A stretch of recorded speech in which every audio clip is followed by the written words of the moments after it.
진실 추적자 사건 반장 시작합니다. 자, 지난 3일 그 SBS 드라마 펜트하우스 보셨나요? 저는 안 봤습니다만 정말 많은 분들이 깜짝 놀랐다고 하시더군요. 자, 극중 남자 주인공이 주상 복합 건물에 폭탄을 설치해서 건물이 붕괴됐다. 이런 뉴스 보도가 나가는 장면에서 그 자료 화면으로 지난 6월 광주 재개발 현장 건물 이 붕괴 참사 그림을 썼다는 겁니다. 자, 쉽게 말하면 극중 선박사고 장면 묘사하면서 세월호 영상 쓴 거나 마찬가지였던 거죠. 자, 9명이 숨졌던 참사입니다. 유가족들은 우리를 2번 죽이느냐면서 SBS에 강한 유감을 전했다고 하는데 참 그냥 안타까울 따름입니다. 자, 오늘 준비한 사건 해시태그로 소개 올리죠. 자, 주말을 충격에 몰아넣었던 사건입니다. 1m가 넘는 일본도를 쥐고 장인 앞에서 별거 중이던 부인을 살해한 이 남성. 이 현장은 너무나도 참혹했다고 합니다. 자, 요즘 전자발찌 차고 사고 치는 게 유행인 건가요? 지난 3일 지나가는 여성들에게 나 발찌 차고 있다, 죽여버리겠다. 이런 이유 없이 협박을 하던 50대 남성 구속이 됐습니다. 자, 아내 사촌 여동생을 성폭행한 남성을 어처구니 없게도 경찰이 이 단순 준강간 혐의로 송치를 했습니다. 자, 하지만 검찰은 이를 친족 준강간으로 바꿔 기소해 중형을 끌어냈습니다. 자, 오늘 아침 출근길 바람이 세게 불어서 덥다는 생각이 조금도 들지 않더라고요. 또 이렇게 가을이 오는구나 싶었습니다. 제가 좀 가을을 타는 편인데 좀 큰일이네요. 자, 준비되셨으면 대한민국과 전 세계 제일동포 가족 여러분의 시선을 모아서 출발합니다.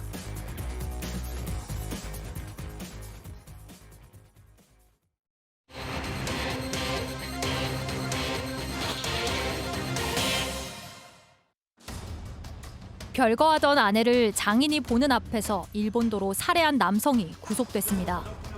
한 50대 남성이 자신이 전자발찌를 차고 있다며 지나가는 여성을 협박한 혐의로 체포됐습니다. 오늘의 주요 사건을 정리합니다. 자, 오늘도 변함없이 사건 반장 시작합니다. 사회부 송우영 기자, 백성문 변호사, 승재현 한국형사법무정책연구원 연구위원, 자, 신유진 변호사, 박준혜 수호 선생님 나오셨습니다. 안녕하세요. 네, 안녕하세요. 자, 제가 그동안은 우리 승 의원님 나오실 때마다 형사정책연구원, 연구위원 이렇게 소개를 해드렸었는데 지금 제가 들으신 대로 형사법무정책연구원 이음절이 추가가 됐습니다. 근데 제가 이게 그 앞서 이제 방송 시작 전에 우리 승 의원님이 저한테 오시더니 그 회사에서 좀 꾸지람을 들으셨대요. 나가서 홍보 좀 제대로 하지 왜 회사 이름 자꾸 틀리게 얘기하는 걸 보고만 있냐고. 전 그래서 승 의원님 되게 높은 분인 줄 알았는데 생각보다 별게 아니었어요. 혼도 나고. 예. 제일 최고 윗선에서 저를 말씀했다고 볼 수도 있는 거죠. 원장님이? 아니요, 그 바로 밑에 기소실장께서 사실 저희 회사가 종래는 형사 정책에 어떻게 보면 우리나라의 최고의 싱크탱크였는데 형사만 보면 형사와 관련된 여러 가지 쉽게 말해서 출입국이라든가. 의원님 말씀 중에 죄송한데 좀 짧게. 예, 알겠습니다. 저희 형사정책연구원, 형사법무정책연구원 열심히 하도록 하겠습니다. 감사합니다. 열심히 하십시오. 감사합니다. 자, 그럼 바로 또 이야기 지금부터 본격적으로 좀 시작을 해보죠. 첫 번째 사건 체크포인트 짚어보죠. 항상 흉기로 위협. 저는 진짜 주말에 정말 충격받았어요. 네. 예. 이게 지금 서울 강서구에서 그 별거 중이던 아내를 살해했는데 일본도를 꺼내서 살해를 했습니다. 근데 그 살해 현장에 자신의 장인 어른도 있던 상황에서 그런 잔인한 범죄를 저질렀습니다. 이 남성은 지난 5월부터 별거 중이었는데요. 자녀들 옷을 가져가라는 말을 듣고 그 별거 중인 남편의 집에 찾아갔다가 이런 변을 당한 겁니다. 그 당시에 이 집 안에서 이혼 문제로 말다툼을 했고 피해자가 아버지한테 이 장면을 촬영하라고 하니까 격분을 해서 1m 되는 일본도를 꺼내서 아내를 찔러 살해했다고 합니다. 이 남성은 범행 직후에 스스로 자수를 경찰에 했고요. 법원은 증거인멸과 도주의 우려가 있다면서 이 남성을 구속했습니다. 자, 생각해 보십시오. 오죽했으면 친정 아버지하고 함께 거길 동행해 달라고 했겠습니까? 또 폭행이 시작이 되니까 아빠 이 장면 찍어라고 이 피해자가 얘기를 했겠습니까? 자, 이 경찰에 붙잡힌 남성 뭐라고 얘기하고 있습니까? 일단 본인은 그 당시에 이성을 잃어서 정확하게 기억이 나지 않는다라고 진술을 하고 있습니다. 그러니까 아내와의 다툼 과정에서 극도의 흥분 상태에서 우발적으로 범행했다는 점을 강조하기 위해서 이런 취지의 진술을 하는 것 같고요. 일단 경찰에 따르면 이 장 씨 뭐 술에 취해 있었다거나 아니면 정신병력에 의심되는 정황도 없었다고 하는데 우리 아까 체크 포인트에서 수시로 흉기로 위협이라는 단어 예, 예. 얘기했었죠. 수시로 흉기로 위협을 했었던 사람이라면 이 상황이 기억나지 않는다는 건 거짓일 가능성이 많습니다. 예. 자, 그 가장 중요한 게 지금 여기서 일본도입니다. 일본도. 이제 옛날 진짜 사무라이들도요. 연습할 때는 죽도로 싸웠습니다. 예? 대나무 검으로. 진짜 진검승부란 말이 있을 정도로 오죽 진짜 결정적인 순간이 아니면 진짜 칼 안 씁니다. 사무라이들도. 자, 근데 말이죠. 도대체 이 일본도가 어떻게 일반 가정에 버젓이 있을 수 있었는가? 네, 이 일본도가 길이가 1m가 넘었다고 합니다. 이 정도 긴 일본도를 이제 보유하는 사람은 많지 않아서 경찰도 그 부분을 수사를 해봤는데요. 조사를 해보니까 이 일본도는 과거에 이 남성이 선물을 받아서 정식으로 허가를 받고 소장을 하고 있던 칼이었다고 합니다. 자, 그러면은 이 피해자의 지인들, 가족들은 이 가해자 남편과의 이 피해자와의 또 관계를 좀 어떻게 평소에 좀 증언하고 있습니까? 피해자의 지인이 이야기를 했던 내용이 언론에 나오고 있는데요. 첫 번째, 가정폭력은 지금 우리가 이야기했다시피 수시로 일어났다라는 이야기와 더불어 사실 어떻게 보면 뭐 의치증 이상의 어떤 모습을 보이고 있는데요. 그 부인의 위치를 확인하기 위해서 위치 추적 어플을 깔고 그다음에 음성 녹음을 집안 곳곳에서 하게끔 만들었고 또 뿐만 아니라 차량의 블랙박스까지 전부 다 확인을 했습니다. 이에 더불어 여성이 부인이 경제 생활을 굉장히 이제 억압하기 위해서 여러 가지 돈도 못 쓰게 했을 뿐만 아니라 아까 지금 우리가 이야기하고 있는 잔금 다른 데 이렇게 숨겨 놓으면 언제나 그 잔금을 다시 침대에 가지고 와서 잤다고 이야기를 하니까 피해 여성의 입장에서는 굉장히 큰 충격을 받고 공포에 있었을 것 같은데요. 언제나 말다툼을 하면 친정 아버님의 말씀은 말다툼을 하면 흉기를 사용했다, 흉기로 위협했다라고 이야기하고 딸이 전화를 하면 참 마음 아픈 소리인데요. 아빠 나 좀 살려줘라고 이야기를 했다고 합니다. 이수정 교수님이 그 사건 반장 나오시면 항상 이런 사건에 대해서 강조하는 게 있지 않습니까? 이런 참극이 벌어지기 전까지는 항상 사전 징후들이 계속해서 있다. 그러니까 이런 경우도 벌써 접근 금지 명령을 어겨서 막 찾아가고 밤에 불쑥 찾아가고 또 뭐 지금 승 의원님 말씀하신 것처럼 뭐 막 이거저거 블랙박스님 뭐님 달아놓고 막 위치 추적을 했다는 거 아니에요, 승 의원님? 네네. 사실 이 사람의 심리 상태를 보면 이미 분명히 이제 완전히 떨어지고 분리되었어야 하고 지금 만나면 안 되는 상황이 됐음에도 불구하고 이게 이렇게까지 유지되고 있던 게 거듭 말씀드리지만 우리가 가지고 있는 가정폭력 처리 특례법이라는 게 가정폭력을 강력하게 처벌하는 게 아니라 가정폭력을 어떻게든지 그 가정을 회복시키기 위하여 여러 가지 장치를 꾸며놓고 있는데요. 오히려 가정폭력 특례법의 성격이 좀 바뀌어서 이러한 가정폭력을 우리가 일반 폭력보다 더 엄중하고 더 강력하게 처벌해야 되지 않느냐. 오히려 보호처분 부분이 저는 가정폭력법에서 좀 빠졌으면 하는 마음입니다. 아니 저는 신 변호사님, 저는 뭐 신 변호사님께 뭐 어떤 혐의로 이자를 처벌할 수 있을까 이런 거 그냥 하나만 안 하는 얘기 묻고 여쭙고 싶지 않고요. 아 진짜 이거 좀 뭐 정말 저는 말이죠. 이거 딱 이 사건을 접하고 나서 이자는 정말 극형에 처해야 된다. 저는 진짜 그 사건 현장을 막 상상하니까 저 잠을 못 자겠더라고요, 진짜. 예? 그렇죠. 아무래도 이게 자식이 그것도 아버지가 지켜보는 앞에서 그 1m가 넘는 일본도에 의해서 얼마나 잔인하게 이제 살해당했는가 이거를 정말 상상할 수가 있잖아요. 우리도. 그렇다면 그 아버지의 심정은 어떨까? 그 아버지는 얼마나 고통을 받으실까? 남은 평생 내내. 그런 생각이 들 수밖에 없고요. 그리고 이 사람이 지금 잘 기억나지 않는다라고 항변을 하고 있는데 이 사람은 마치 이 범행이 자신이 계획한 것이 아니라는 식의 항변을 하고 있는 것으로도 보여져요. 그런데 이 사람의 평소의 행동으로 봤을 때 이 사람이 정말 자녀들 때문에 자녀들 걱정을 해서 자녀들 옷을 가져가라라고 친절하게 안냈을 거랑 상상이 안 되고요. 마치 이번에 오면은 내가 어쩌면 끝장을 내야 되겠다라는 마음을 먹고 자녀들 옷을 가져가라는 핑계로 유인을 했다고 저는 좀 이렇게 보여지거든요. 그래서 좀 계획 범죄가 아니었나 이렇게 좀 판단이 좀 됩니다. 예. 우리가 보통 이런 정말 참혹한 사건을 뭐 글로만 접하다 보니까 정말 막 뿌옇게 처리된 그런 영상으로만 접하다 보니까 정말 많은 분들이 그냥 뭐 그런가 보다 하실 수 있는데 저는 예전에 이제 기자 이 경찰 기자 시절에 그런 실제 사건 현장 같은 걸 직접 보기도 하고 가서 사진으로도 보고 해서요. 저는 진짜 그냥 이런 얘기를 들으면 진짜 제가 괜히 하는 말씀이 아니라 진짜 잠이 안 옵니다, 진짜. 예? 백 변호사님. 네. 지금 아까 앞서 백 변호사님이 그러셨잖아요.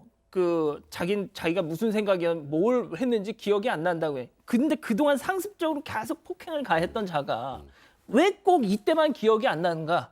말이 안 되지 않습니까? 그러니까 일단은 이 일이 벌어지고 이제 본인이 아까 자수라는 표현을 썼었는데 신고까지 했다라는 건 이 일이 벌어진 이후에 이제 나중에 내가 어떻게 될 것인가에 대한 고민도 하지 않았을까 하는 생각이 들어요. 그 얘기는 재판에서 최대한 형을 덜 받고 싶어 할 것 아니겠습니까? 그러니까 일단 이런 사건이 터졌을 때 이제 양형 요소 중에 이게 우발적이었느냐 계획적이었느냐 굉장히 중요한 요소가 되는데 기억이 안 난다는 취지, 기억은 분명히 나겠습니다만 그 정도로 자기가 욱하고 화가 나서 그러니까 우발적으로 했다는 점을 강조하기 위해서 했던 것으로 보이고 조금 전에 신 변호사님 말씀처럼 계획범으로 볼 정황도 좀 충분히 있는 상황이기 때문에 그런 부분들은 수사가 좀 집중이 돼야 될 거고요. 그리고 이제 스스로 신고했으면 이것도 자수 감경되는 거 아닌가. 근데 뭐 어떤 분들은 지금 이 사람이 자수하기 전에 누가 먼저 신고했다. 이건 별로 의미가 없고요. 예. 스스로 범행 사실을 알리는 게 자수기 때문에 자수에 해당이 되는데 자수하면 무조건 형을 깎아주느냐? 예. 그건 아닙니다. 어. 자수는 반드시 형을 감해주거나 면제줘야 하는 게 아니라 판사의 재량으로 임의로 할 수 있는 거예요. 그래서 실제로 이런 강력범죄 사건에서는 자수를 했더라도 자수로 감경해주지 않는 경우도 꽤 많습니다. 그래서 일단 뭐 저도 이런 정도 상황이라면 이게 뭐 그냥 우발적으로 아내를 살해했던 그런 사건이라고 단편적으로 짤막하게 판단해 볼 것이 아니라 이런 정도의 위중한 상황 그리고 아까 범행 장소에 이 피해자의 아버지까지 있었던 걸 좀 고려를 해서 중요에 처해져야 되지 않을까 싶습니다. 자, 승 의원님, 이 피해자분이 숨을 거두기 직전에 했던 얘기가 있다면서요? 아버지께서 이야기를 했습니다. 신고를 했는데 너를 살리지는 못할 것 같다. 하고 싶은 말이 있으면 좀 해봐라라고 이야기했더니 피해자가 했던 마지막 말 우리 아이들은 어떻게 라고 했다라고 합니다. 사실 이 유형은 그냥 살인죄의 제2의 유형에 해당돼요. 이유형, 그러니까 가정불화의 유형인데 이게 기본형으로 가버리면 이게 10년에서 16년밖에 나오지 않습니다. 그런데 방금 변호사님 말씀 주신 대로 이게 계획적인 범행이고 그다음에 장혹한 범행 수법이고 그 범죄에 취약한 피해자에게 이런 범죄를 저질렀다면 가중 요소로만 가야지 15년 이상 무기가 나오니까요. 경찰에서 이 사건의 진상을 명명백백하게 밝혀서 더 이상 이 사람이 일정 시간 살고 세상에 다시 나오는 그런 상황은 만들지 않았으면 좋겠다는 말씀 드리겠습니다. 자, 승 의원님 말씀하신 것처럼 아이들을 어떻게 해라는 그 마지막 유언 아닌 유언을 남기고 이 피해자가 숨질 때 그 친정 아버지 품에 안겼었다는 거잖아요. 친정 아버지가 정말 이 흉기로 난자당한 딸을 가슴에 품고 저런 유언을 들었다고 생각해 보십시오. 피해자 그 유족들은 어떻게 앞으로 제정신 가지고 살 수 있겠습니까? 예? 자, 첫 번째 사건 이렇게 마무리하고요. 두 번째 사건 체크포인트 짚어보죠. 나 전자발찌 찾는데 이건 또 뭔 사건인가요? 또. 네, 그 서울 중랑구에서 한 남성이 지나가던 여성을 협박한 일이 있었습니다. 근데 협박할 때 말을 이렇게 한 겁니다. 나 전자발찌 찾는데 죽을래라고 말을 했다고 합니다. 근데 이 여성은 이 남성과 아는 사이도 아니었습니다. 처음 본 사이였습니다. 지난 3일 오후 7시 반쯤 서울 중랑구에서 있었던 일인데요. 이 피해자인 60대 여성에게 욕설을 하면서 나 전자발찌 찾는데 죽을래라고 말을 한 혐의로 조사를 받고 있습니다. 당시 술에 취한 상태였던 걸로 전해졌는데요. 이 여성이 경찰에 곧바로 신고를 했고요. 2시간 뒤에 이 남성은 붙잡혔습니다.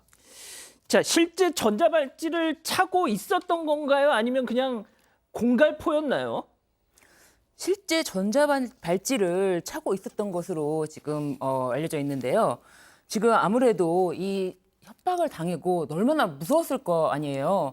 그런데 다행히도 이 피해 여성이 신고를 빨리 해서 이거를 신속하게 붙잡을 수가 있었던 것 같은데요. 이때 당시에 이 사건 2시간 후에 가해자를 붙잡았기 때문에 더 확대되는 피해가 이 신속한 신고와 신속한 검거 때문에 확대 피해가 없었던 것으로 보여집니다. 예.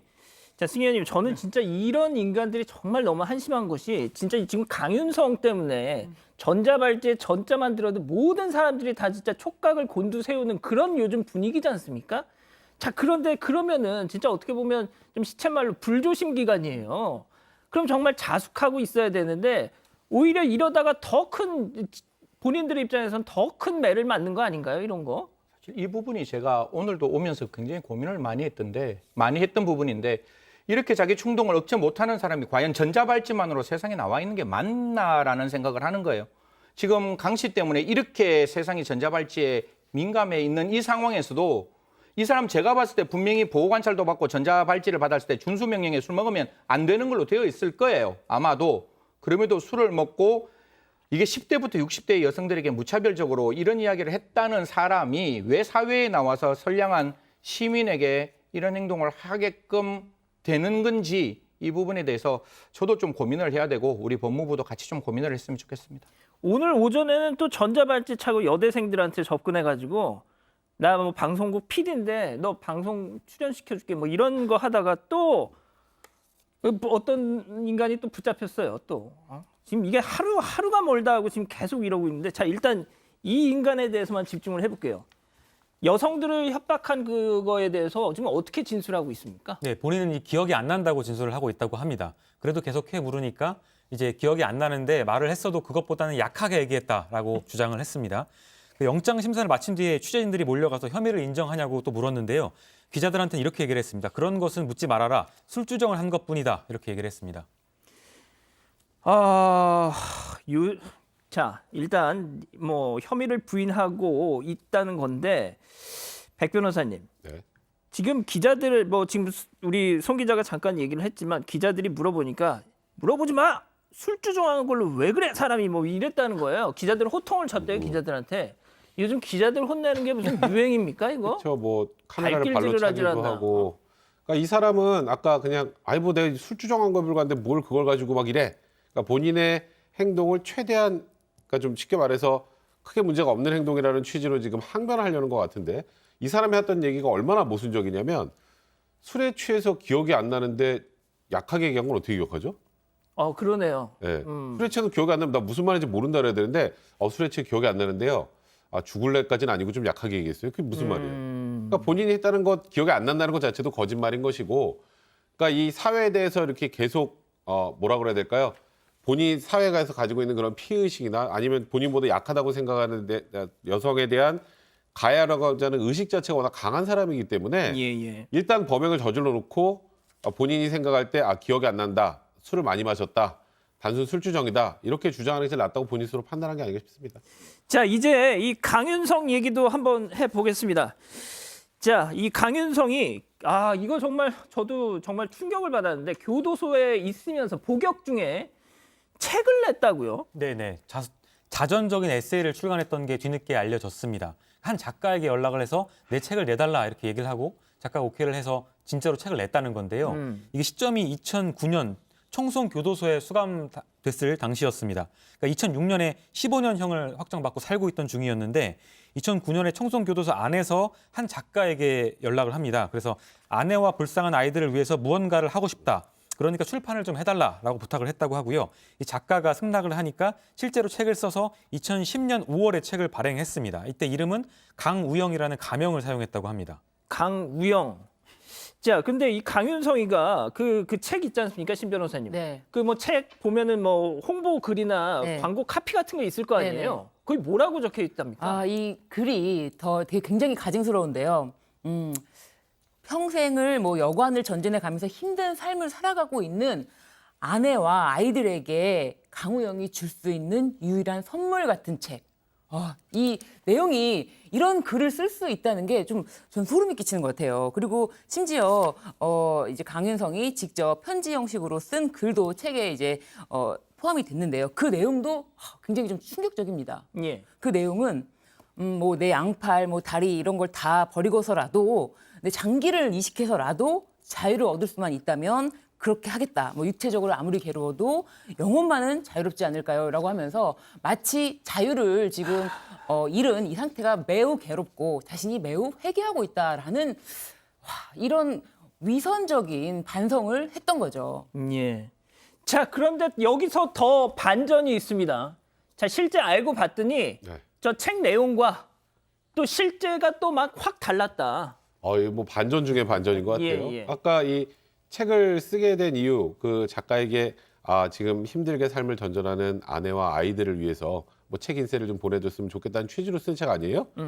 그래서 이 작가 이제 그 출판사 쪽에 제 아내한테 좀 보내주세요 하고 계좌번호를 줬는데 그걸 받은 사람은 아내가 아니었습니다. 아, 누구였습니까? 펜팔을 하다가 알게 된 여성 계좌로 돈을 보냈고요. 어... 그리고 그 여성의 아이가 그럼 혹시 강윤성의 아이들일까? 예. 그것도 아닙니다. 아, 그렇습니까? 그러니까 그냥 펜팔을 통해서 알게 된 여성에게 돈을 보내준 것뿐이고 그 얘기인즉슨 본인이 저기서 수감 생활을 하면서 본인의 아내나 뭐 실제로 뭐 아이들에게 그러니까 뭐 회개한다는 느낌으로 책을 썼다는 것 자체도 거짓말이고 예. 아내를 위해서 뭔가 좀 아내의 삶에 도움을 주기 위해서 책을 썼다는 것 자체도 거짓말이고 그냥 본인이 그냥 어찌 보면 약간의 다른 사람들에게 알려지길 원하는 그런 가명을 썼다고 하지만 본인의 그런 성향이나 과시하고자 하는 욕망 이런 것들로 인해서 이 책을 썼다고 봐야 될 것 같습니다. 그러니까 이 안의 내용은 철저히 거짓말이라고 봐야죠. 승희 의원님, 네. 이 사형수 중에 전석재라는 자가 있는데요. 이 사람이 실제 어느 사형수의 독백이라는 자기 자전적 에세이를 써가지고 그걸 책으로 내려다가 그 교도소하고 막 뭐 법 송사까지 벌인 일이 있었고요. 이거 뭐 나중에 뭐 와전된 얘기다 이런 말이 있었지만 강호순도 지 자식들한테 인쇄 수입이라도 남겨놓겠다 해가지고 지 범행을 담은 책을 내겠다고 막 뭐 말도 안 되는 소리를 한 적이 있었어요. 자, 근데 이제 제가 말씀드린 이 건은 뭐 없던 일이 됐지만 이자는 지금 그게 실제 책이 나왔다는 거잖아요. 사실 이게 출판사의 잘못이 아니라 출판사는 그 내용에 담긴 걸 보면 굉장히 이렇게 반성하는 모습이고 이런 사람이 어떻게 개선 교화가 되는지를 나타냈기 때문에 그 내용 자체가 특별하게 문제가 있었는 건 아니에요. 이게 강시를 보면 정말 자기의 이익을 위해서는 어떠한 수단과 방법을 가리지 않고 모든 것을 만들어내는구나라는 생각을 했는 게 교정시설에 있을 때 교도관들 굉장히 괴롭히잖아요. 괴롭히면서 자기에게 유리한 세길의 글을 실게끔 만드는 것. 그다음 지금 봤을 때 그 작가를 속여서 내가 이런 자녀들과 이런 부인이 있으니 이 책은 반드시 필요하다라고 이 사람을 속이는 것. 그리고 출소하고 나와서 3개월 만에 그 많은 여성들로부터 돈을 받고 자기 집에 오게끔 만드는 이런 모습을 보면 조금 이따 우리 송 기자가 이야기를 하겠지만 사이코패스 증후군 첫 번째가 이 사람이 갖고 있는 퍼스널리티거든요. 거기에서 조정할 수 있는 능력, 그다음 자기 과시욕, 거짓말이 있기 때문에 이런 부분에 대해서 왜 우리 교정당국이 이런 위험한 사람들이 세상에 나올 수밖에 없겠느냐. 지금 2번이나 말씀드리는데 이 부분 좀 우리가 좀 고민해야 된다라는 말씀드리겠습니다. 자, 지금 뭐 이 프로파일러 4명이 붙어가지고 강윤성하고 면담을 하고 있답니다. 사이코패스 이런 검사를 위해서 말이죠. 자, 그런데 신 변호사님, 네. 오늘 강윤성이 지금 또 보도가 나온 거 보니까 송파경찰서에서 무슨 또 사고를 쳤다고요? 네, 그렇습니다. 뭐 카메라에도 발길질을 하고 그런 모습이 고스란히 잡혔는데 저희가 사실 예측할 수도 있었지만 그럼 경찰서에서는 가만히 말 잘 듣고 고분고분 할까라고 의문이 들었는데 마침 어젯밤에 모포를 바꿔달라고 요구한 뒤에 그 유치장 문이 열리자 경찰관을 때리고 밖으로 나오고 난동을 부렸다고 합니다. 정말 경찰서에서도 더 이상 유치장에서도 이 한 인물로 인해서 모든 다른 사람들이 함께 뭐 있을 수가 없으니까 여러 가지 피해가 더 양상이 될 것 같은데 내일 아침에 검찰로 넘길 예정이라고 합니다. 백 변호사님, 저는 말이죠. 정말 이 강윤성 사례를 볼 때마다 뭐 종교의 귀의에서 새 사람이 됐다라고 얘기하는 거 있잖아요. 이젠 믿을 수가 없어요. 예? 일례로 대도 조세형, 서방파 김태촌, 양은이파 조양은 다 내가 하나님을 영접했다고 했던 사람들입니다. 그러니까 지금 강윤성도 뭐 대부분의 좀 비슷한 그런 사례를 보면 그냥 이게 내가 좀 일찍 출소할 수 있게 만들어주는 디딤돌 이런 걸로 생각했던 것 같아요. 그리고 아까 말했던 것처럼 뭐 책 쓸 때도 본인의 이중성이 완전히 드러났었던 거고요. 또 거기다가 이 강윤성이 교도소 내에서 법률 지식 자랑하면서 그렇게 문제 제기도 정보 공개 청구부터 문제 제기도 엄청나게 많이 했고요. 그러니까 자기한테 유리한 거는 모조리 최대한 본인이 확보하려고 하고 세상의 중심을 자기로 놓고 그냥 다른 사람에 대한 인격이나 이런 것들은 전혀 신경 쓰지 않는. 그러니까 지금도 난동을 부리면서도 어떻게든 또 다음번에 빨리 나갈 생각만 하고 있을 것 같다는 말이죠. 예. 그러니까 이번만큼은 정말 철저히 조사하고 수사하고요. 그러니까 재판 과정에서도 그러니까 강윤성이 앞으로 또 우리 국민들 앞에 바깥으로 나오지 못한 상황이 만들어지길 바랍니다.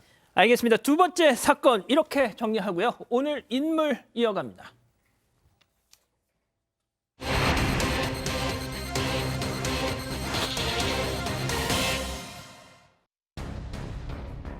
(50대) 요양보호사가 자신이 돌보던 노인의 자녀 사망보험금 2억여 원을 가로챘습니다.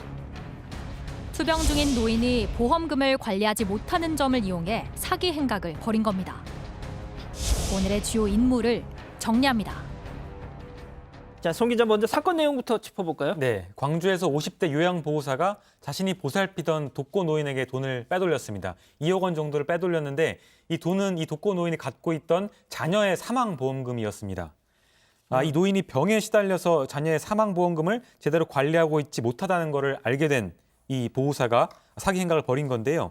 조사를 해보니까 해당 노인이 인지 능력이 떨어지고 또 건강도 좋지 않아서 얼마나 살지 모른다는 점을 노려서 사기를 벌인 걸로 조사가 됐습니다. 결국 이 여성 재판에 넘겨졌습니다. 자, 그럼 이쯤에서 체크포인트 짚어보죠. 매달 100만 원 갚겠다. 자, 저런 말로 그 노인을 꿰어서 사기를 친 건가요? 네, 맞습니다. 2016년 6월부터 이제 요양보호사로 이 노인을 이제 보조해 왔었는데요. 요양보호해 왔었는데 지금 말씀하셨던 것처럼 이 자녀가 사망했나 봐요. 예. 이 노인의. 그래서 이 노인이 자녀의 사망보험금을 갖고 있는 것을 알고 그리고 많이 몸이 안 좋은 상황에서 재산 관리가 쉽지 않지 않겠습니까? 예. 그러니까 내한테 돈을 빌려주면 갚겠다라고 하면서 2년간 7차례 걸쳐서 총 2억 1,099만 원을 편취했는데 이런 사건은 대부분 이제 가해자가 이렇게 얘기를 합니다.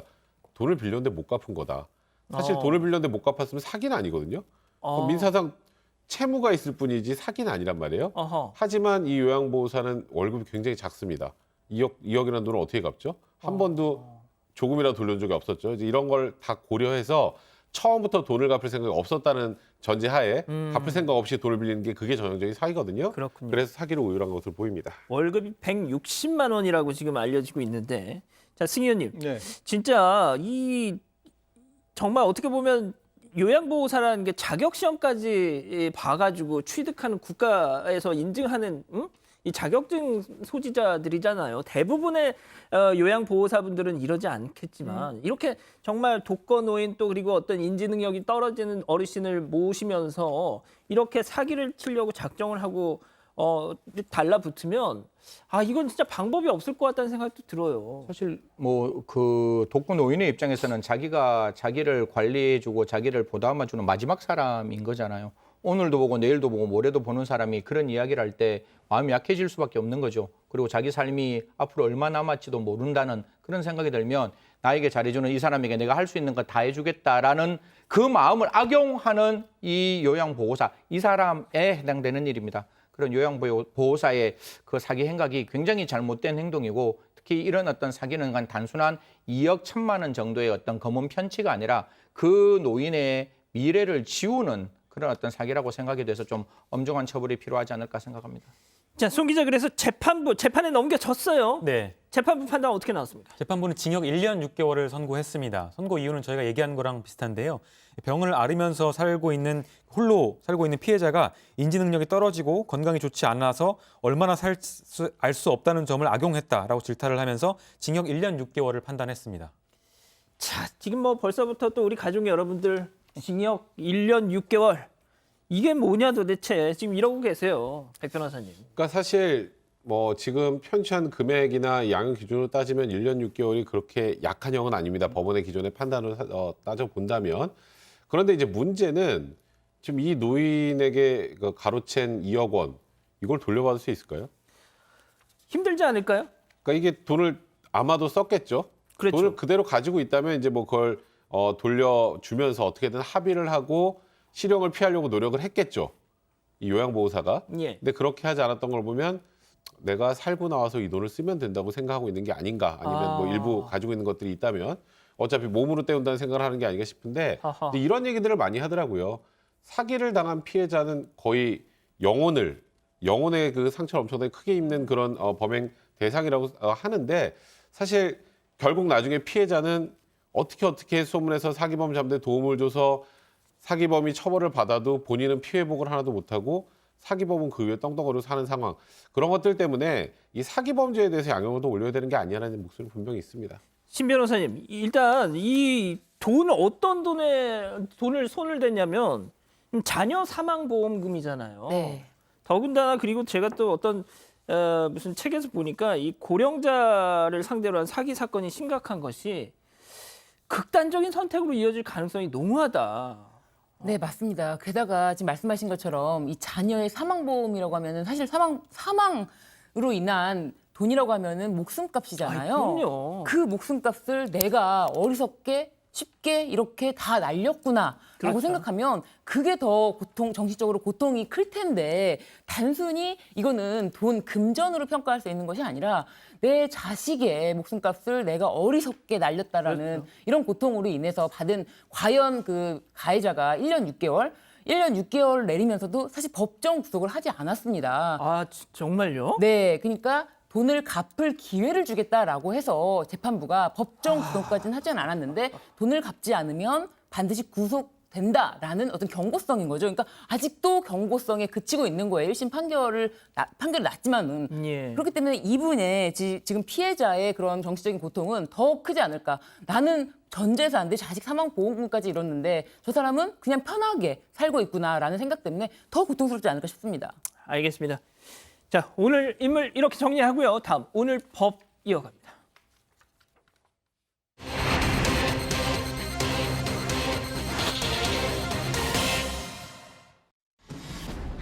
인천의 한 국공립 어린이집 교사들의 아동학대 장면이 담긴 CCTV 영상이 추가로 공개된 가운데 조금 전 교사들에 대한 1심 선고가 내려졌습니다. 사실혼 관계인 아내의 사촌 여동생을 성폭행한 남성에게 친족 준강간 혐의가 적용돼 중형이 선고됐습니다. 오늘의 주요 판결을 알아봅니다. 자, 지난해 12월 벌어졌던 사건입니다. 인천 서구의 어린이집 원생 학대 사건. 자, 1심 재판 결과가 지금 막 나왔죠? 네네. 조금 전 인천지법에서 선고가 열렸습니다. 선고 결과가 방금 나왔는데요. 어린이집 교사 6명 그리고 원장 1명, 총 7명이 재판에 넘겨졌는데 담임 교사에게 징역 4년이 선고됐고요. 주임 교사에게는 징역 3년, 그리고 나머지 보육교사 4명에게는 징역 1년에서 1년 6개월 사이가 선고가 됐습니다. 이 학대 방조한 혐의를 받는 어린이집 원장 역시 징역 4년을 선고받았고요. 6명 모두 실형을 선고받고 법정 구속됐습니다.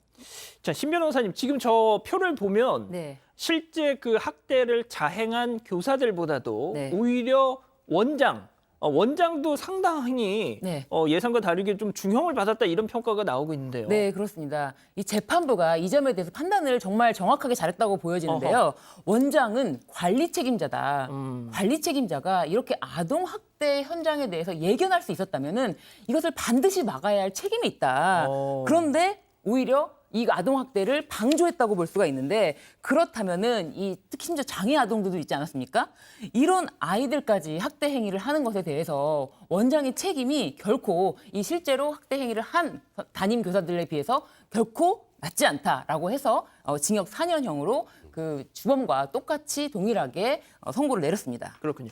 자, 백 변호사님, 이게 네. 지난해 12월 있었던 일이라서 좀 기억이 좀 가물가물하실 수도 있을 것 같아요. 다시 한번 정리해 주시죠. 그러니까 지난해 12월에 이 어린이집 교사 3명이 분무기를 이용해서 뭐 5세 아이의 머리에 물을 뿌리거나 뭐 한 살짜리 아이 몸에 이제 뭐 폭행을 하다거나 뭐 이런 일이 있었다고 어느 정도 확인했는데 이제 이걸 확대해서 조사를 진행을 해보니까 예. 굉장히 충격적이었습니다. 뭐 잠을 자지 않는다는 이유로 머리채를 잡아서 아이를 이렇게 끌고 가고 아휴. 아이 머리채를 끌고 가면서 애가 땅에 끌려오는데도 그 신경 나서 계속 끌고 가는 모습도 있었고요. 또 교부장으로 올라갔다는 이유로 이제 손바닥으로 피해 아동의 배를 때리고 뭐 상습적으로 폭행하고 더 나아가서 원생을 사물함에 놓고 문을 닫거나 커다란 베개를 휘두르기도 하고 이제 조사를 보니까 보육교사 6명이 장애아동 등 10명을 상대로 총 263차례에 걸쳐서 학대한 사실이 확인이 돼서 그 당시 사회적으로 굉장히 충격을 줬던 사건입니다. 알겠습니다. 자, 오늘 법 체크포인트 짚어보죠. 아이 다리 잡아 끌고 눈에는 손전등. 자, 송 기자. 네. 새 영상이 나왔어요. 새 네. 학대 영상이. 맞습니다. 충격적인 영상인데 저희 홍지용 기자가 보도한 내용인데요. 이게 더 공분을 사는 게 기존에 알려졌던 학대 영상이 아니라 검찰이 CCTV를 추가로 이제 포렌식해서 새로 확보한 영상들인 겁니다. 추가로 발견된 겁니다. 그 아이의 두 다리를 잡아서 억지로 끌고 가는 장면 지금 지금 나오고 나오네요. 있는데요. 아이의 머리가 지금 뭐 세상에. 바닥에 끌리고 있는데 상관도 안 하고 그냥 끌고 가는 모습입니다. 누가 봐도 학대로 볼 수밖에 없는 영상인데요. 누웠던 아이가 일어나니까 이번에는 한쪽 다리를 잡고 끌고 가는 모습도 지금 보이고 있습니다. 네, 그리고 이후에는 그 휴대전화 손전등을 켜서 아이의 눈을 비추는 교사도 있었고요. 그러니까 아이가 눈이 부시게 괴롭히는 그런 행동이었습니다. 그러니까 아이의 귀를 잡아당기거나 번쩍 들어 올려서 마구 흔드는 모습도 CCTV에 잡혔습니다. 지금 모습이 이제 아이의 눈에 휴대폰 손전등을 비추고 있는 모습입니다. 아이를 괴롭히는 거고요. 이렇게 30여 건의 학대가 추가로 검찰이 CCTV를 복구해서 확인한 학대들인데 결국 지난해 12월까지 넉 달 동안 아이 10명이 290여 건의 학대를 당했다고 검찰은 결론을 냈습니다. 아니, 승현이 왜 뭐 하는 거예요, 저게 지금? 예? 이 말 써도 돼요? 저 고문인데. 아니, 아이 눈에 저 손전등을 비추면 이 손전등 그 밝기가 생각보다 밝아요. 저희들이 뭐 영화에서 많이 보이잖아요. 사람에게 눈을 비추면 이 눈동자가 갑자기 그게 반응하기 위해서 격정적으로 눈동자가 좁아지게 되는데 그런 걸 아이들한테 저러고 있다는 게 저건 뭐 의도적인 거죠. 의도적일 것뿐만 아니라 계획적인 거고. 그래서 형이 뭐 다 실행은 나왔다라고 이야기를 하지만 도대체 아니, 왜 지금 저렇게 보세요. 저 질질 끌고 가는 거 보세요, 저거. 저 뭐 하는 짓입니까? 진짜? 그러니까요. 저걸 아까도 말했다시피 우리 신 변호사님 말씀 잘 주셨는데 저 모든 사람이 원래는 다 초범이었대요. 교육교사들이. 근데 그 아동 그 어린이집에서 원장이 저런 걸 그냥 방임하면서 저게 계속적으로 어떻게 전가됐다는데 저는 개인적으로 제가 부모였으면 저 용서 못했을 것 같아요. 자, 그래서 지금 부모 얘기를 하셨으니 진짜 이 그 피해 아동의 부모님들 지금 뭐 마음이 정말 뭐 보통 마음이 아니라고 하는데요. 그 얘기 잠깐 듣고 이어가시죠. 구속이 되어 구치소에서 반성문을 매일같이 제출하면서도 원장과 보육교사는 오히려 피해 아동 학부모들이 아이들을 이용해 돈을 벌려고 한다. 여론을 더 키우려고 거짓 기사를 쓰고 있다. 원장이 영세반 교사에게 울며 너희들은 잘못한 게 없다. 너희들이 무엇을 잘못했냐. 아무리 생각해도 잘못한 게 없다. 꼭 명예회복을 해야 한다라고 얘기를 하였으며 장애통합반 교사는 자격정지 기간 동안에 아르바이트를 해도 되느냐. 사전 구속영장 실질 검사도 다 쇼인 것 같은데 너무 화가 난다라며 자신들의 행동이 잘못임을 인지하지도 못하고 있는 대화조차 오고 갔습니다. 자, 지금 뭐 피해 아동 부모님들 얘기를 하셨지만 이 원장이라는 사람이 제일 황당합니다. 이게 뭐 어떤 얘기도 했냐면 그 해당 교사들한테 야야야 너 잘못했다고 하지 마. 훈육 차원에서 그렇게 했다고 말해 뭐 이런 식으로 말이죠. 그러니까 원장에게만 지금 재판부가 구형량보다 높은 선고를 했어요. 예. 검찰이 3년 구형인데 4년 선고를 했단 말이죠. 지금 조금 전에 앵커가 말씀하셨던 것처럼 그런 부분들이 어찌 보면 재판부가 1년을 더 상향해 선고한 원인이 되지 않았나 싶은데 사실 이 원장이 초기에 대응만 잘했다면 그럼 이렇게 학대가 지속적으로 오래 계속될 수 있었을까요? 불가능합니다. 원장이 이 그 CCTV 같은 걸 확인하면서 이런 일이 생기면 처음에 주의를 주고 이제 이런 일을 아예 없게 하고 아이에게 사과하고 부모에게 사과하는 선에서 정리가 될 수 있었을 텐데 그냥 방치한 거잖아요. 예. 그리고 나서 저 경찰에 와서 얘기하면 아유 뭐 네가 미워서 때렸어도 그냥 훈육 차원에서 했다고 그래. 이런 얘기를 이제 그 해당 교사들 했던 거 아니에요? 그럼 해당 교사들은 내가 별로 잘못하고 있는 게 아니구나라고 생각했겠죠. 그랬겠죠. 원장도 아는데 아무 말도 안 하는 걸요. 이제 그러다 보니까 이 원장의 행동이 이 사건을 굉장히 크게 확대하는데 제일 큰 기여를 했다라고 판단한 것 같고 그래서 재판부도 중형을 선고한 게 아닌가 싶습니다. 자, 신 변호사님, 지금 또 원장의 워딩 하나 더 소개해드리면 난 미안한 거 하나도 없어. 엄마들이 육아 무식자들이야. 뭐 이런 얘기를 했었대요. 자, 그리고 이 아이들이 얼마나 지금 이 피해 아동의 부모님들이 얼마나 가슴이 지금 미어지냐면 아이들이 엄청난 트라우마에 시달린답니다. 예? 이 어린이집 가방만 보면 아이가 어떤 아이는 막 경기를 일으켜가지고 그 가방을 막 쓰레기통에다 버리더래요. 이런 걸 보는 이 부모님들이 오죽하겠냐 말이죠, 이거. 맞습니다. 지금 부모님들은 사실은 이 사건이 CCTV를 통해서 어떻게 학대가 되어 있는지 이런 거를 복원하기 전에는 진심 어린 사과를 한 번도 받아본 적이 없다라는 거예요.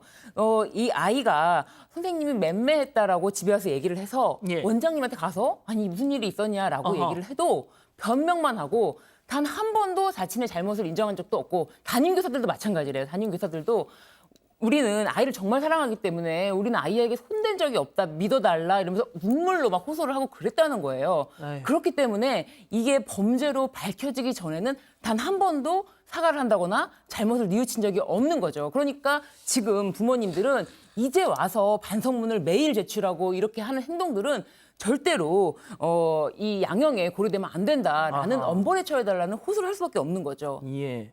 아, 진짜 심 의원님, 지금 신 변호사님 마지막에 말씀하신 것처럼 이 인간들이 이제 와서 뭐 반성합니다. 제가 왜 그랬을까요? 막 반성문 재판부에다 숱하게 막 내고 내면 막 하고 나면 2심이나 지금 좀 어떻게 다음에 또 막 이게 확 줄어드는 거 아니에요, 이거? 법원이 절대로 그러지 않으리라고 저는 확신합니다. 판사들도 자기 아이라고 생각하고 좀 1인칭 주인공 시점에서 재판을 했으면 좋겠고 꼭 한 가지 말씀드리고 싶은 거는 사과는 법원에 하는 게 아니에요. 사과는 그 아이들 맞습니다. 부모님에게 그 아이에게 하는 거고 만약에 어른을 저렇게 다리를 끌고 갔다면 법원에는 형이 이렇게 낮게 나오지 않았을까요? 지금 제가 알고 있는 횟수는 263회 하나의 지적 아동에 대해서는 2개월에 걸쳐 115회의 반복적인 학대가 있었다면 방금 앵커 말씀 주신 대로 그 아이가 가지는 그 트라우마는 그 아이의 미래가 지워지는 거고 미래가 지워지는 거는 우리 사회의 미래가 지워지는 그런 거라고 생각합니다. 좀 엄혹하게 절대로 이런 일이 반복적으로 일어나는 어린이집 좀 강력하게 처벌했으면 좋겠습니다. 자, 정경수님이 지금 말씀 잘하셨네요. 그러니까 CCTV가 있었으니 이렇게라도 밝혀진 거지. 만약에 진짜 아까 뭐 신 변호사님 말씀한 것처럼 아이들이 엄마 나 맴매 맞고 왔어. 아, 이렇게 그냥 넘어갔더라면 이게 대명천지에 이렇게 밝혀졌겠습니까? 자, 첫 번째 법 이렇게 마무리하고요. 두 번째 법 체크포인트 짚어보죠. 준강간 대 친족 준강간. 자, 어떤 사건인지부터 좀 한번 정리를 하고 가죠. 네, 경기도 화성에서 한 남성이 사실혼 관계로 이 동거를 하고 있던 여성, 그 여성의 사촌 여동생을 성폭행한 일이 있었습니다. 이게 지난해 9월에 있었던 일인데요. 이 해당 사촌 동생은 그 언니의 식당 일을 돕기 위해서 잠시 그 집에 함께 살고 있던 상태였습니다. 그러다가 성폭행을 당한 겁니다. 이 여성은 당일날에 치료를 받기 위해서 약을 먹고 잠들었다가 이 남성에게 성폭행 피해를 당한 것으로 조사가 됐습니다. 지난해 10월에 이 피해자는 경찰에 고소를 했는데요. 경찰은 이 피의자가 남성이 혼인 신고를 안 하고 단순히 동거를 하고 있었던 관계였다는 진술에 따라서 준강간 혐의를 적용해서 검찰에 넘겼습니다. 자, 준강간 혐의라는 건 뭔가요?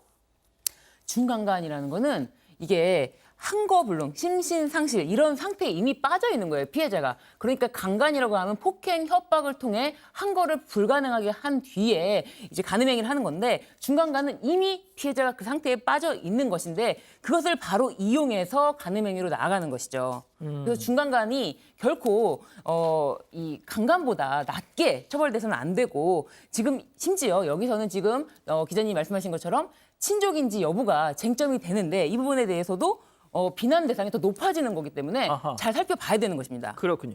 자, 그런데 경찰은 그렇게 준강간 혐의로 검찰에 넘겼는데 검찰이 혐의를 확 바꿔버렸습니다. 네, 맞습니다. 조금 전에 신 변호사 얘기했던 것처럼 일반 형법에 있는 준강간 같은 경우에 이제 형이 3년 이상의 유기징역형에 처해질 수 있습니다. 근데 이거를 뒤바꿔 생각하면 감경을 하면 집행유예도 선고가 가능한 형이죠. 아, 그러니까 3년 이하만 집행유예가 붙을 수 있으니까, 그죠? 선고형이. 그런데 이게 사실혼 관계였다는 게 확인되면 죄명이 친족 중간간으로 바뀝니다. 친족 중간간은 그러니까 쉽게 말해서 가족, 친족을 성폭행하는 경우에는 비난가는 훨씬 크기 때문에 그렇죠. 성폭력 처벌법에 보면 이제 특례 조항인 거죠. 중간간 중에 이런 상황은 더 중하게 처벌한다는 취지로 7년 이상의 유기청에 처한다고 돼 있는데 저러면 어떻게 되냐면 이제 감경할 게 있어도 한 번 감경해도 3년 6개월이 하한이 되기 때문에 그러면 집행유예형을 선고를 못 합니다. 예. 그러니까 아예 큰 의미가 다른 거죠. 근데 이제 문제는 법률혼 관계, 그러니까 혼인 신고가 돼 있지 않은 사실혼 관계에도 이 소위 말하는 친족 성범죄가 적용이 되는데 이제 경찰이 좀 아쉬운 건 예. 저희 그냥 동거만 했는데요. 아 그러세요? 그러니까 더 확인 안 한 거 같아요. 아, 그걸 그냥 믿은 거군요. 그러니까 이게 동거인지 동거하고 사실혼은 좀 미묘하게 다릅니다. 예. 단순히 둘이 사는 것과 부부로서 사는데 혼인신고만 하자는 건 좀 다르죠. 그럼 이제 주변에서 이 사람을 뭐 호칭을 어떻게 불렀는지 가족들 간에는 이들을 부부로 봤는지 아닌지 이런 그렇죠, 것들 다 그렇죠. 봐야 되는데 이런 부분들을 제대로 확인하지 않았던 것 같고 검찰에서 이 부분을 확인해서 죄명을 변경했던 겁니다. 이 사건이 지난해에 있었던 건데 이 형부라는 사람이 무슨 대기업 간부다 해가지고 그때 더 좀 논란이 컸던 사건입니다. 자, 그러면 이 친족간 성범 뭐 당연한 얘기입니다만 친족간 성범죄가 더 많은 사회적인 지탄과 처벌을 받아야 하는 이유는 뭘까요?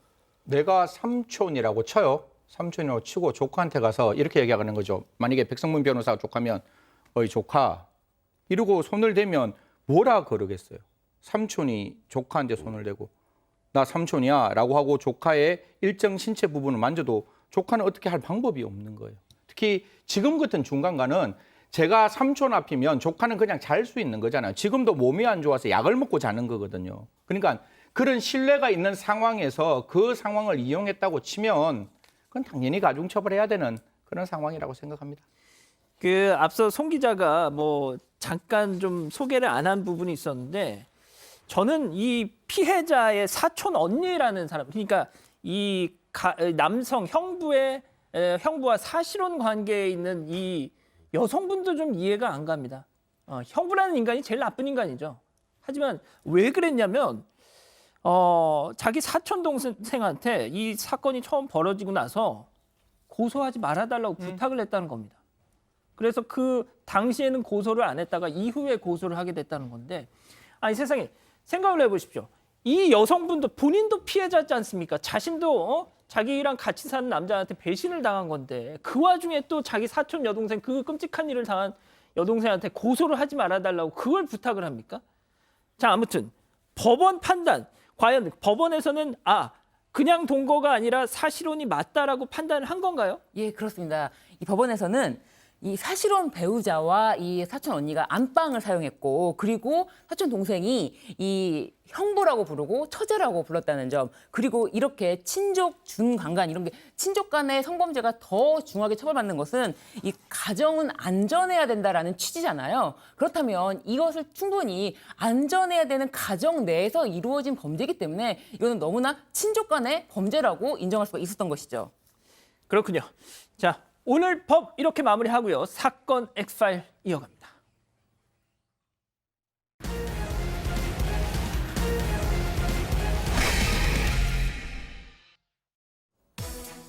귀하는 국민지원금 대상자입니다. 신청하기를 클릭하세요.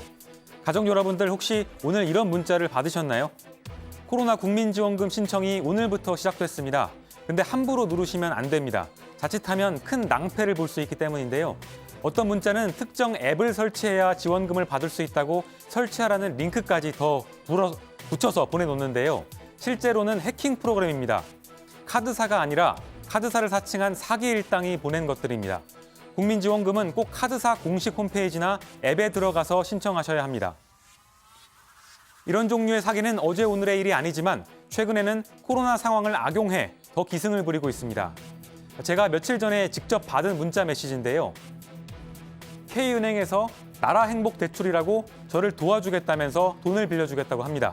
저금리로 대환을 해주겠다고 하는데 이것 역시 사기입니다. 우리가 잘 아는 그 국민의 은행이 아니라 피싱 일당이 보낸 겁니다. 이런 방식에 속아 수천만 원을 보낸 피해자들이 많이 나오고 있습니다. 특정 앱을 꼭 설치하라고 하거나 특정 인터넷 주소를 클릭하라고 하는 안내는 특히 더 조심하셔야 합니다. 오늘 엑스파일에서는 코로나에 힘든 서민들을 두 번 울리는 코로나 사기 유형에 대해서 알아봅니다. 자, 뭐 많이들 알고 계시겠지만 오늘부터 국민지원금 신청을 받습니다. 출생 연도에 따라서 5부제로 신청을 받는데 와, 지금 벌써부터 우리 가족 여러분들 나도 저 문자 받았다. 지금 뭐 나도 혹 넘어갈 뻔했다. 지금 이런 말씀 막 하고 계세요. 네. 정부에서도 그걸 걱정해서 이례적으로 먼저 주의하라는 안내문을 냈습니다. 오늘부터 이런 사기가 기승을 부릴 수 있으니까 조심하라 이런 안내인데요. 금융기관을 사칭해서 귀하는 국민지원금 대상입니다. 신청하세요. 이런 문자에 실제 카드사인 것처럼 이제 URL을 보냅니다. 하지만 저걸 클릭하면 특정 악성 코드를 심거나 아니면 특정 앱을 설치할 수 있게 연결이 되는데 그 앱을 설치하면 휴대전화의 모든 정보가 넘어가서 사기에 휘말리게 됩니다. 자, 저도 뭐 카드사에서 문자를 받긴 했는데 그거는 진짜 문자였습니다. 왜냐면 당신 뭐 고객님은 대상자입니다 이런 게 아니라 뭐 그냥 안내 문자였거든요. 그거는 사기는 아니잖아요. 그러니까 사실 아까 조금 전에 그 화면에 나왔던 문자 저도 받은 것 같은데요. 진짜. 예, 뭐 지금이 좀 어찌 보면 좀 우스갯소리로 시즌이죠. 이 스미싱을 일삼는 범인들한테. 왜냐하면 지금 국민지원금 오늘부터 이제 신청하는 거는 모든 분들이 다 알고 있잖아요. 예. 근데 갑자기 문자가 띄고 옵니다. 아유, 내가 받을 그건가 보나. 그러니까 아무 생각 없이 지금 누르기 제일 좋은 시기란 말이에요. 그래서 그렇죠. 정부에서도 그런 걸 확인하라고 하는 건데 이제 은행 공식 홈페이지나 아니면 이제 각종 은행이나 무슨 이런 어플들 있잖아요. 이걸 통해서 좀 공식적으로 오는 게 아니면 그냥 문자인데 내가 쓰지도 않는 은행이고 내가 사용하지도 않는 카드사인데 이게 왜 오지? 이게 뭐지 하고 누르면 큰일 납니다. 아, 예. 눌렀다가 정말 이 핸드폰에 있는 모든 정보가 다 이 스미싱범한테 넘어갈 수도 있기 때문에 정말 주의하셔야 되는 그런 상황입니다. 자, 승 의원님. 네네. 이게 얼마나 요즘 이 문자가 진화를 했냐면 그 사기 문자 중에 보이스피싱을 조심하시라는 내용까지 있대요. 그러면 그걸 받아보는 입장에서는 이렇게까지 또 걱정을 해주네. 이건 사기가 아니겠지? 근데 그게 사기야.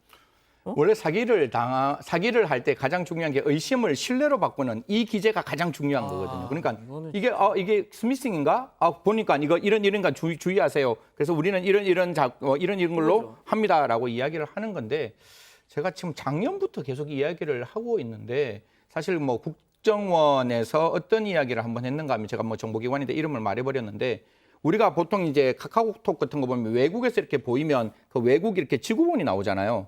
똑같은지 이게 예를 들어서 국가기관을 한번 거쳐서 국민에게 올 때 이미 한번 안전한 문자라는 걸 바깥에서 외부적으로 나타날 수 있는 표식을 하나 주면 되고 외국에서는 그렇게 하고 있거든요. 그냥 은행에서 나에게 주는 게 아니라 이게 뭐 행정안전부나 아니면 다른 어떤 정보기관을 통해서 나에게 넘어올 때 안전한 문자라는 걸 앞에 표시라도 하나 해주면 훨씬 더 누르는 횟수가 줄어들 텐데 제가 정말 실수했던 게 이런 거거든요. 제가 쓰지 않는 그 카드 회사로부터 돈을 12만 8천 원을 썼대요. 그러니까 이게 순간적으로 너무 놀라는 거잖아요. 그러다 보면 저도 모르게 확인하고 싶잖아요. 내가 아닌데 왜 이게 왔을까? 그렇게 이야기하는 것들이기 때문에 가장 좀 이런 부분들은 국가가 좀 정확하게 이게 스미싱이 아니라는 걸 좀 알려주는 그런 내용이 들어왔으면 좋겠습니다. 자, 어렵게 생각하지 마시고요. 이렇게만 아시면 됩니다. 그러니까 그 인터넷 주소 URL 링크가 있는 문자는 다 사기다. 실제 문자에는 그런 링크 저렇게 어디로 신청하기 저런 주소 안 뜹니다. 저런 거 있으면 무조건 사기다. 그냥 이렇게 생각하시면 쉬울 것 같습니다. 자, 그런데 아무리 제가 이렇게 얘기를 해도 또 이렇게 당하시는 좀 선량한 분들이 계시잖아요. 네, 그렇죠. 아무래도 지금 뭐 말씀하신 것처럼 이걸 신청하라, 재난지원금 여기를 클릭하면 신청이 되라 이런 것도 있지만 굉장히 유명한 국민 아들 이야기, 국민 딸 이야기 있잖아요. 이 스미싱 관련해서 엄마 나 폰 잃어버렸어, 아빠 나 폰 잃어버렸어, 여기로 입금해줘 이런 식으로 피싱을 하는데 사실 이런 이야기를 듣고 내 딸이 내 아들이 정말 폰을 잃어버려서 긴급한 상황인가 보다라고 해서 실제로 속으시는 분들이 꽤 많아요. 그래서 50대 그리고 60대 여성분들도 있고 50대, 60대에서는 이런 피해 사례가 무려 85.8%를 차지합니다. 아이고야. 그러니까 이게 아이고 내 아들, 아이고 내 딸이 무슨 문제가 생겼구나라는 생각에 덜컥 이게 그런 스미싱에 피해를 당할 수가 있는 거죠. 예. 그리고 사실상 피해자 중에는 50대, 60대 여성이 가장 많았다고 하는데요. 근데 40대 남성은 오히려 대출 뭐 해드립니다. 뭐 귀하는 조건이 돼서 뭐 대출 뭐 신청이 뭐 가능합니다라고 하는 문자에 굉장히 많이 피해를 당한다고 합니다. 네. 그렇군요. 자, 이런 뭐 요즘에 뭐 무슨 지원금 또 뭔 대출 뭐 워낙 많다 보니까 특히 코로나 시즌이잖아요. 네. 그러니까 관련 피해가 어마무시할 것 같아요, 지금. 네, 코로나 취약계층을 돕겠다면서 그런 유형을 사칭하는 경우가 뭐 여러 유형이 있는데요. 그 중에서도 많은 제보가 들어오는 유형이 지금 은행을 사칭한 대환대출입니다. 그러니까 코로나 때문에 이제 피해를 보는 사람들을 위해서 더 저금리로 정부 금액으로 대출을 해준다는 얘기인데 이게 수천만 원을 보내는 경우도 있었고 드물게는 수억 원을 보낸 사람들도 있었습니다. 그러니까 이 문자를 받은 사람들이 제 주위에도 많이 있는데 이게 한번 앱을 설치하면 그 이후로는 계속 속개되는 게 개인정보가 넘어가기 때문입니다. 제가 인터뷰를 했던 한 피해자분은 그 프로그램을 설치한 뒤에 이제 반신반의를 해서 직접 그 은행 본사에 전화를 해서 물어보기까지 했는데요. 속았던 이유가 그 어떤 번호로 전화를 하든 그 한번 이 앱이 깔리면 그 앱이 설정한 번호로 가게 됩니다. 그러니까 사기꾼한테 전화를 한 겁니다. 그 은행 전화번호인 줄 알고 전화를 했지만 그 사기꾼은 실제로 예, 저희 K 뭐 은행 맞습니다. 그거 그렇게 하시면 됩니다라고 얘기했지만 그건 K은행이 아니라 이제 보이스피싱 일당이었던 겁니다. 백 변호사님 진짜 어떻게 살아야 돼요? 그럼 진짜 이놈의 세상. 그러니까요. 요즘은 진짜 잠깐 딴 생각하면 엄청나게 피해를 볼 수 있는 그런 세상이 돼버린 것 그러니까 같아요. 앞서 신 변호사님이 뭐 50대, 60대 말씀을 하셨지만 어린 사람들이라도 아니, 그럼요. 이런 식으로 한다면 그 이제 예전보다 점점점 진화해서 속을 수밖에 없게 많이 만들잖아요. 그러니까 처음부터 이 당하지 않을 그런 상황을 만들어야 되는 거죠. 말씀하셨던 것처럼 URL 보이면 아예 클릭을 안 하던가 그런 방식으로 해야 되는 거고. 그리고 되게 또 우픈 게 최근에 코로나19 때문에 일자리 많이 없어졌잖아요. 예. 실직하신 분들 많고 이런 광고였습니다. 코로나19를 함께 극복합시다. 구인 광고였습니다. 무슨 구인 광고였을까요? 구인 광고요? 인출책 구인 광고였어요. 근데 피싱. 처음에는 신용정보에서 채권 담당 대리인 업무인 줄 알았는데 알고 봤더니 은행에서 돈 잘못 보내온 거 찾아오는 역할이었단 말이죠. 이제 저도 이런 류의 상담을 한번 해본 적이 있어요. 자기는 진짜 보이스피싱인 줄 모르고 예. 그냥 구직해가지고 채권 담당하는 건 줄 알고 돈 찾아서 줬는데 나도 좀 기소될 것 같다. 어떡하냐 그래서 제가 어쩔 수 없다 그랬어요. 진짜요? 어쩔 수 없다. 당연히 피해는 줬으니까 그러니까 누군가에게. 피해를 줘서가 아니라 그거는 채권 담당 업무하는 쪽에서 은행에 가서 돈만 뽑아서 누구한테 전달해 준 일이 없어요. 그런 일이. 그렇죠. 그럼 그런 일이 이상하다는 거 본인도 충분히 본인이 최소한 미필적으로나마 인지할 수 있잖아요. 느낌은 왔을 겁니다. 그래서 이건 처벌도 피하기 어렵습니다. 그래서 아무리 이게 조금 이게 별로 일은 별로 힘들지 않은데 돈을 많이 주네. 근데 이게 좀 이상한 것 같은데 나 몰랐다고 하면 되지 않을까? 안 됩니다. 그거 꼭 이런 류의 일자리 제안 오시는 건 무조건 거절하셔야 된다는 거 알려드려야 될 것 같습니다. 알겠습니다. 신 변호사님, 일단 예방법 저희가 잠깐 아까 CG가 나갔는데 다시 한번 보여주십시오. 저도 사실 보이스피싱 전화를 직접 받았었거든요. 예. 근데 뭘 보내요. 여기를 들어가 봐라. 내가 지금 말한 걸 확인할 수가 있다. 이렇게 하는데 이런 거 전부 다 우리가 굉장히 주의를 해야 돼요. 저도 간신히 끊었습니다. 저도 보이스피싱 전화 받으면 끊기가 쉽지 않은데 여러분들 이렇게 미리미리 예방법을 알고 있으면은 조금이라도 주의하는데 좀 쉽지 않을까 싶은데 말씀을 드리면은 링크 클릭하지 마십시오. 저도 클릭했었습니다. 다행히 이게 악성 삽입되진 않았지만은 요거 절대 클릭하시면 안 됩니다. 그리고 스마트폰 보안 설정을 좀 강화해 주십시오. 그리고 백신 프로그램을 설치해 주십시오. 그리고 소액 결제를 차단하거나 아예 제한을 걸어 주십시오. 그리고 금융정보 입력을 좀 제한해 주시고요. 마지막으로 전자금융 사기 예방 서비스를 좀 가입해 주십시오. 제가 당할 뻔했지만 겨우겨우 살아나왔습니다. 예. 가장 중요한 거는 그 링크 걸어서 오는 거 그거 무조건 무시하셔야 된다는 겁니다. 자, 이렇게 정리하고요. 사건 상황실 넘어갑니다.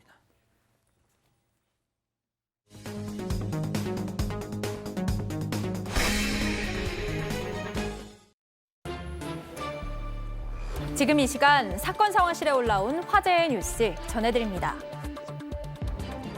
한 승용차 운전자가 길가에 잠시 정차한 배달 오토바이를 고의로 밀어 넘어뜨리는 영상이 공개됐습니다.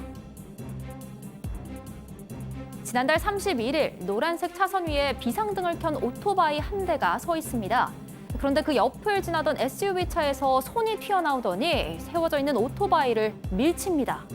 오토바이가 그대로 넘어지면서 주차돼 있던 승용차의 앞부분에 부딪히고 마는데요. 심지어 배달통에 담겨 있던 음식물까지 아스팔트 위로 쏟아집니다. 오토바이를 밀친 SUV차 운전자는 현재 경찰에서 재물손괴죄로 조사를 받고 있는 것으로 알려졌습니다. 전방에 있는 한 육군 부대에서 훈련을 받는 병사들에게 부실한 급식을 제공했다는 주장이 나왔습니다. 어제 페이스북 육군훈련소 대신 전해드립니다 페이지에 올라온 게시물입니다. 비닐봉지에 담긴 밥과 김치 사진 보이시죠? 글쓴이에 따르면 지난달 합동 KCTC 전투훈련 기간 중 원래 배식하기로 한 식단이 나오지 않고 김치와 밥만 먹은 게 5번이 넘는다고 합니다. 부실한 식사와 더불어 제대로 된 여건을 보장받지 못했다고 주장한 글쓴이. 군 생활 중 제일 힘든 훈련이라는 KCTC 훈련에 참여한 병사들의 노고를 인정해주지 않는 부대를 보며 제보를 결심했다고 밝혔습니다. 앞서 이 페이지엔 군대 내 부실급식 관련 제보가 끊임없이 올라와 공분을 일으켰는데요. 이번에 게재된 글과 사진으로 다시 한번 군대 내 부실급식을 두고 논란이 일 것으로 보입니다. 자, 송 기자 혹시 요즘에 인기를 얻고 있는 영화 DP라는 거 봤어요? 네, 지난 주말에 다 봤습니다. 몰아서? 네. 근데 정말 그 영화를 보면서도 그렇고 이런 군 부실급식 사건을 접할 때마다 네. 그 많은 국방 예산 다 어디다 쓸까? 네. 정말 너무 화가 나요, 진짜. 네, 그런 얘기들 많이 하고 그런 댓글들도 많이 달렸는데요. 지금 부실급식 문제는 뭐 하루 이틀 얘기가 아닙니다. 몇 달 전에도 비슷한 사진이 공개돼서 큰 공분을 산 적이 있었는데 지금 저것도 저 급식으로 여러 번 배식이 됐다고 하니까 사실관계가 맞다고 확인이 되면 큰 후폭풍이 있을 것 같습니다. 국방부는 지금 저번에 문제가 됐을 때도 급식비를 그럼 인상하겠다 이렇게 밝혔었고요. 올해 1인당 하루 급식비가 8,790원인데 내년에는 이걸 늘려서 11,000원으로 인상하겠다. 그리고 육류나 가공식품 양 늘려주겠다 이렇게 약속을 했었는데 다시 한번 큰 논란이 될 것 같습니다. 자, 그 오토바이를 밀쳐서 다른 차량에 피해를 준 그 영상 잠깐 보여주시죠. 예, 자, 지나가는데 이거 뭐야 하면서 저 오토바이 스쿠터를 확 밀어버립니다. 자, 그런데 저것도 잘못됐지만 저 스쿠터가 자, 주차된 이거 어떻게 저 무슨 심볼까요, 도대체? 예? 지나가는데 뭔가 본인 입장에서는 심술이 나고 좀 걸리적거린다고 생각을 했겠죠. 근데 저 오토바이 지금 보시는 것처럼 쏟아진 음식물들 보면 배달에 사용된 오토바이 같고요. 그러니까 저기 실제로 한 3, 4분 정도 비상등 켜놓고 이제 정차를 해놓고 이제 아무래도 배달 관련 일 때문에 잠깐 세워놨던 거겠죠. 예. 근데 본인이 저렇게 짜증난다는 이유로 저게 안 보일 줄 알았을까요? 그러니까 말이죠. 저희 지금 두 눈 다 뜨고 고의로 저렇게 밀어버리는 걸 장면을 보고 있는데 그렇다면 저렇게 밀려서 오토바이도 좀 손상이 갈 거고 그 배달 음식물도 전부 다 쏟아졌으니 첫 번째 일단 고의로 다른 사람 물건을 손괴한 재물손괴죄가 당할 수 있고요. 그리고 저 오토바이가 넘어져서 그 옆에 주차돼 있던 차가 당연히 흠집이 갔겠죠. 예. 그와 관련된 것도 이제 전부 다 배상해야 될 겁니다. 본인은 아무도 보는 사람 없겠지. 골탕 먹어봐라라고 한 행동이지만 저 행동으로 인한 후폭풍은 꽤 클 것 같습니다. 근데 저는 저 영상 잘 보시면 노란색 그 점선을 저 스쿠터가 크게 넘어간 것도 네. 아니에요. 그래요. 맞습니다. 그냥 자기가 좀 뭔 생각에서 저런 짓을 했을까요? 걸리지 않는다는 생각이죠. 아휴. 자, 다음 소식 이어서 전해 주십시오.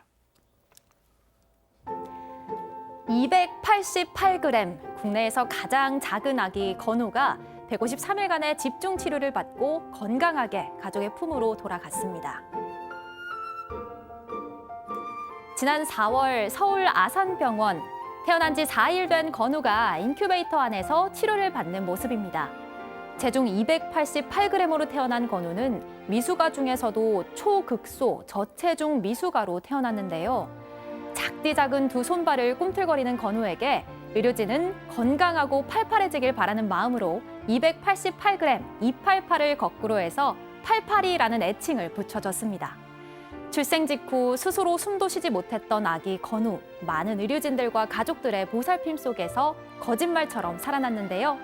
심장이 멎을 뻔했던 위험한 순간까지 무사히 극복하고 153일간의 신생아 집중 치료 끝에 건강한 상태로 무사히 퇴원했습니다. 생존율 1%, 숫자나 확률만으론 설명할 수 없는 기적을 아기와 가족 그리고 의료진이 만들어냈습니다. 한국관광공사가 지난 주말 새롭게 선보인 영상이 화제가 되고 있습니다. 드넓은 갯벌 위를 가로지르는 경운기 수십 대, 경운기를 모는 어르신들의 비장한 표정 위로 우리 민요 옹해아를 각색한 음악이 흐릅니다. 마치 영화의 한 장면 같죠? 한국관광공사가 선보인 Feel the Rhythm of Korea 시즌2의 영상 중 충남 서산편 영상입니다. 이 영상의 말미에는 서해안 갯벌에서 바지락을 캐는 주민들의 모습이 담겼습니다. 한국관광공사가 서산을 비롯해 경주와 안동 등 총 10개 도시를 테마로 8편의 영상을 만들어서 공개했는데요. 공개된 지 사흘 만에 유튜브 조회수 80만 회를 넘을 정도로 큰 화제를 모으고 있습니다. 누리꾼들은 울 아버지 경운기가 이렇게 힙할 수 있다니 정말 최고다라며 뜨거운 반응을 보이고 있는데요. 지역의 특색과 매력을 정말 잘 살린 것 같죠? 지금까지 사건 상황실이었습니다.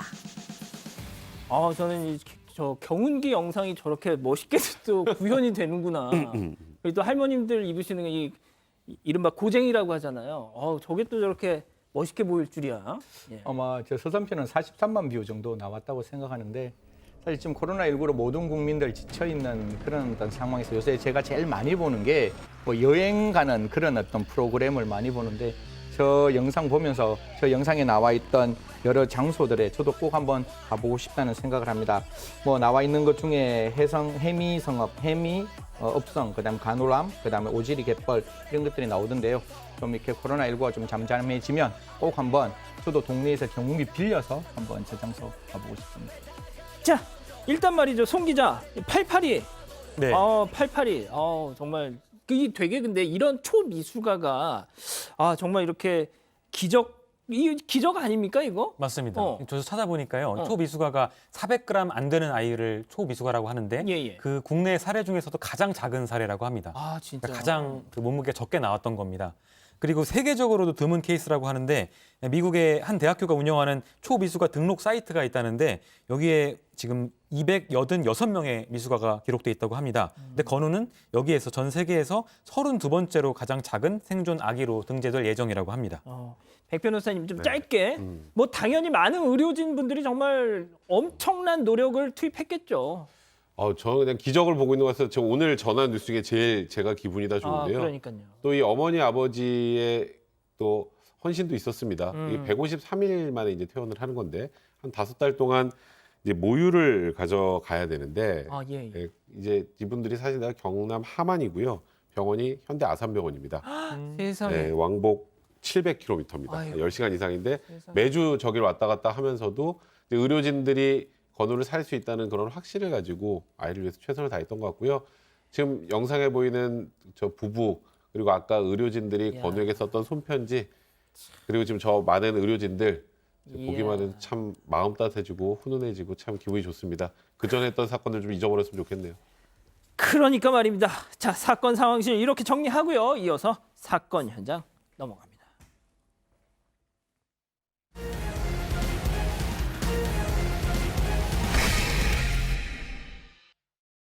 자, 신개념 소통방송 사건반장에서는 우리 가족 여러분들 사연 기다리고 있습니다. 해시태그 사건반장 해서 올려주십시오. 자, 오늘 사연의 주인공은 제 개인 이메일로 왔는데요. 정석환님입니다. 보여주시죠. 자, 미국 인디애나에서 대학원을 다니고 있는 유학생이라고 하시는데 자, 지난 9월 1일 생일이었답니다. 자, 미역국에 저렇게 케이크까지 손수 생일상을 차려놓고 사건 반장 보면서 석환아 너 생일 축하해 이러면서 자축을 했다는 거죠. 이거 진짜 제가 이걸 보고 너무 가슴이 아파서 꼭 올 초에 제 모습을 보는 것 같아요. 어떡해. 눈물이 앞을 가린다 이렇게 제가 답장까지 보내드렸습니다. 아무튼 석환 씨 왈 저 잘 있으니까 부모님께서 너무 걱정하지 않으셨으면 좋겠다라고 하셨습니다. 그래도 불쌍해. 그래도 너무 불쌍해요. 아 진짜. 예. 자 오늘 찾아갈 첫 번째 현장 인도로 가보시죠. 아 기차역 나오면 저 긴장됩니다. 네, 기차 한 대가 지금 막 역에 도착했습니다. 근데 그때 아이를 하는 한 여성이 기차에서 내리려다가 넘어지고 맙니다. 완벽히 정차하지 않은 기차에서 내리려다가 중심을 저러면 안 잃고 돼. 넘어진 건데요. 아유, 진짜. 지금 여성이 기차와 플랫폼 사이로 빨려들지 않으려고 아이를 안은 채 손잡이를 잡고 버텨보고 있는데 그대로 기차에 끌려가고 있습니다. 아유 아니 속 안으로 지금. 네, 아유, 지금 들어가 점점 더 버렸어. 안으로 들어가 들어가고 버렸어. 있는데요. 어떡해. 영무원이 다급히 달려와서 도와주려고 했지만 끌려가던 여성 그대로 아이와 함께 아래로 사라져 버렸습니다. 이를 지켜보던 사람들이 지금 기차와 플랫폼 사이를 또 와서 이제 살펴보고 있는데요. 아마 아유, 플랫폼 지금- 아래에 지금 빠져서 그 공간에 몸을 피해 있는 것 같습니다. 아니 뭐 사람들이 쳐다보고 지금 있고요. 뭐 어떻게 되는지 빨리 구해야 될 거 아니에요 사람 빨리. 네, 지금 아래로 어디에 들어간지 아니, 지금 바라보고 있는 진짜 모양인데 열차 좀 멈춰야 기차가 되려고. 플랫폼을 빠져나간 후에 모여든 사람들 사이로 여성과 아이의 모습이 보이는데요. 다행히도 둘 와, 다 세상에. 경미한 부상만 입었다고 합니다. 세상에. 크게 다치지 않아서 정말 다행입니다. 오. 지금 저 여성이 왜 기차가 멈추기도 전에 내리려고 했던 건지 알아보니까 그 인도에서는 기차가 역에 도착하면 완전히 멈추지 않는다고 합니다. 그러니까 승객들이 정말요? 조금 움직이는 기차를 타고 내리고 이렇게 하는 게 일반적이라고 합니다. 아유, 저희 상식에서는 좀 이해가 안 되는데요. 그러니까요. 그래서 이제 인도에서는 저런 사고가 빈번하게 일어나고 있다고 합니다. 아니 그 시간 얼마나 걸린다고 그 정차를 않고 저렇게 서서히 서행을 합니까? 자 다음 현장 인도네시아로 가보시죠. 이거 뭐 혹시 뭐 무너지나요? 예, 한 남성이 오토바이를 타고 달려오더니 어느 식료품점 앞에 내렸습니다. 오토바이를 세워놓고 가게 안으로 들어가는데요. 곧장 계산대로 가서 점원에게 담배를 주문하고 있습니다.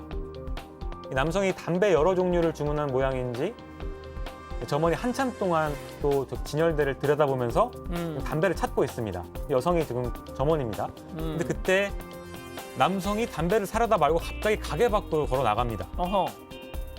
남성이 가게 입구 쪽으로 다가가더니 진열대에 놓인 쌀 한 자루를 집어듭니다. 그 뒤를 한번 보더니 쌀 한 자루를 오토바이에 싣고 유유하게 사라집니다.